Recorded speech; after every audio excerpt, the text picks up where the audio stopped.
La vérité crue du politologue spirituel, patriarche Nobel Congo, président fondateur de COTRAC. La maladie de notre pays est une vieille gangrène que nous avons héritée tous du parti unique. La jalousie, la haine, et nous nous sous-estimons entre nous.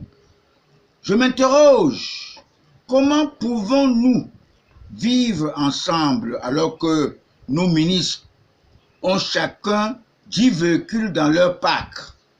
Nous ne voulons pas l'émergence des méritants, des patriotes.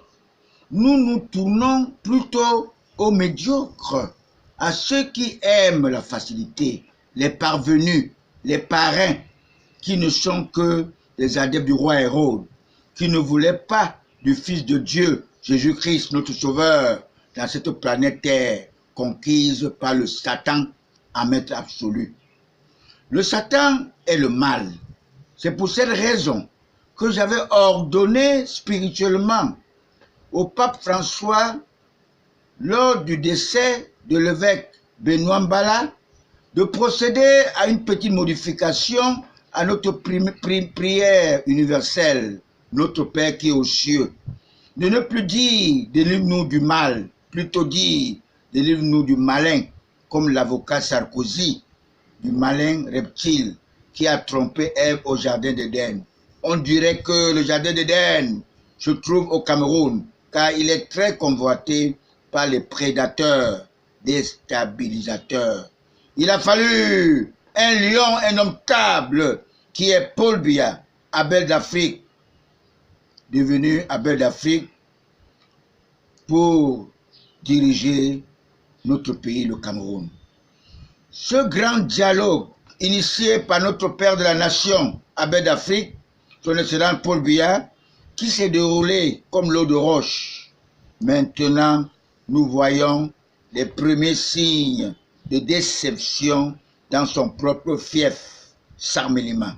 Cela veut dire, comme je vous disais, que la politique n'est pas synonyme de mensonge.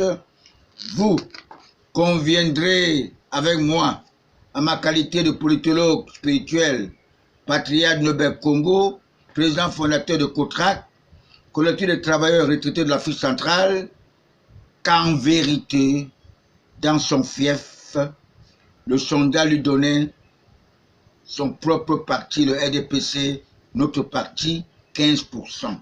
Et que les opportunistes de son parti, ses propres généraux, ses propres frères et ministres et membres influents de son comité central ont tout simplement modifié ce sondage à 85% pour prétendre toujours le tromper que son parti se porte bien, sans toutefois savoir qu'il n'est plus seul. Il est devenu le véritable apôtre Paul. Cette connaissance spirituelle lui a poussé d'organiser un toilettage au sein de son parti, de notre parti, le RDPC, parti de flamme et de lumière. Malheureusement, ce toilettage n'a pas été concluant.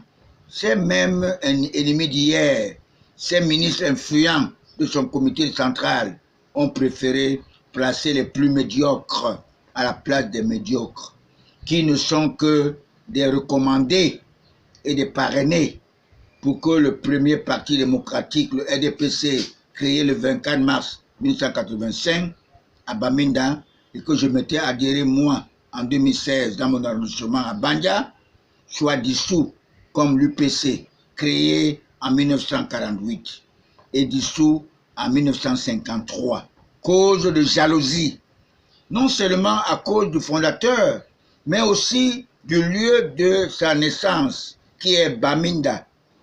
Ses frères sont jaloux. Il aurait dû créer son parti dans son fief à Sarmélima ou à Vomeka.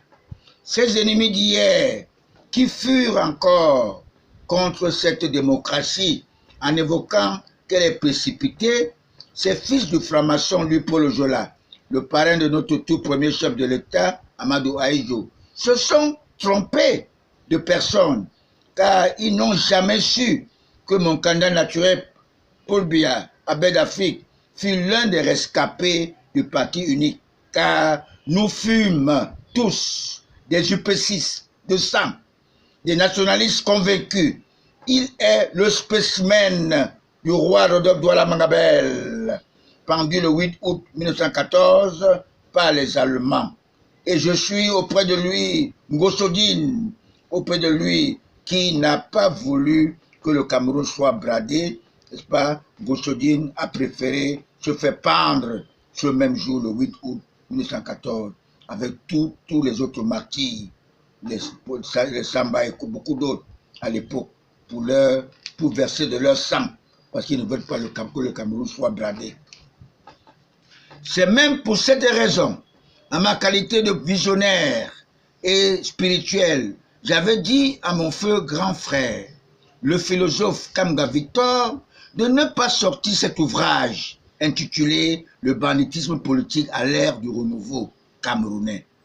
Je refuse que les Africains et les opportunistes politiciens, particulièrement les Camerounais, d'incriminer notre père de la nation.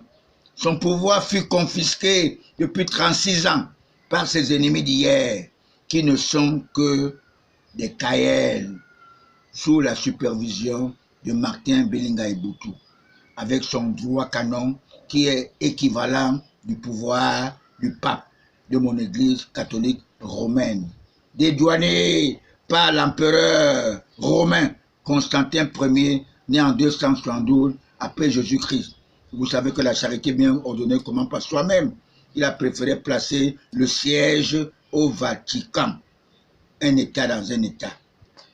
Mes très chers compatriotes nationalistes convaincus, dans la foi véritable en Jésus-Christ, notre Sauveur, lors de ma toute première conférence de presse au Sinakba, le Mont Cameroun, à Bali, en 2015, en présence de plusieurs journalistes et journaleux des chaînes de télévision différentes, j'avais dit en intelligible voix que l'alphabet français a 26 lettres. A est assimilable à Idio et B assimilable à Biya. Tout simplement pour expliquer et sensibiliser tous mes compatriotes que Aïdjo fut considéré comme Moïse. Mais il a bien œuvré pour sauvegarder les biens des colonisateurs dans une dictature sauvage. Il décède à 65 ans à Dakar, soit 25 ans au pouvoir suprême. Cependant, Biya est considéré comme Josué, car c'est lui qui atterrira à la terre promise en faisant 50 ans au pouvoir. C'est pour cette raison, vu le contexte politique actuel, j'ai dit à ma qualité de politologue spirituel, le seul en Afrique noire, patriarche, l'homologue de Cheikh Anta Diop, que personne ne peut défier Dieu, Allah ou Jéhovah. Il est l'unique.